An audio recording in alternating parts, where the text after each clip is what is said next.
रायगड़ा जिला गुणुपुर उपखंडस्थ ICDS mission शक्ति कक्षठारे अति आडंबर सह आंतर्जातिक महिला दिवस पालन कराଯାଇଛି।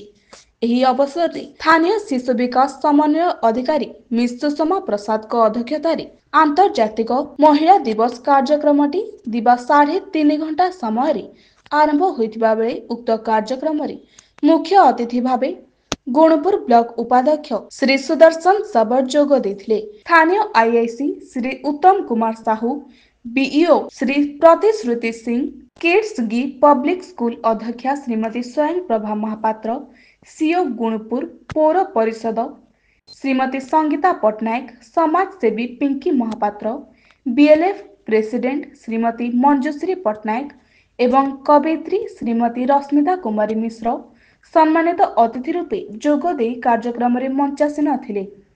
समस्त निमंत्रित अतिथि मानक द्वारा समाज पई नारी मानक गुरुत्वपूर्ण भूमिका उपरि आलोकपात करायतिला एवं किछि अतिथि माने समाज रे नारी मानक प्रति सम्मान प्रदर्शन सुरक्षा प्रति ध्यान देवानी दृष्टि आकर्षण करथिले। एथिसह आज नारी निजको किपरि सर्व क्षेत्र रे अग्रणी करि पाछि अर्थात नारी सशक्तिकरण उपरि कार्यक्रम रे स्थानीय शिशु विकास समन्वय अधिकारी मिस सुषमा प्रसाद निज अभिभाषण रे व्यक्त करथिले। कार्यक्रम रे विभिन्न संगठन महिला समेत एसएचजी ग्रुप रो महिला माने जोग देथिले।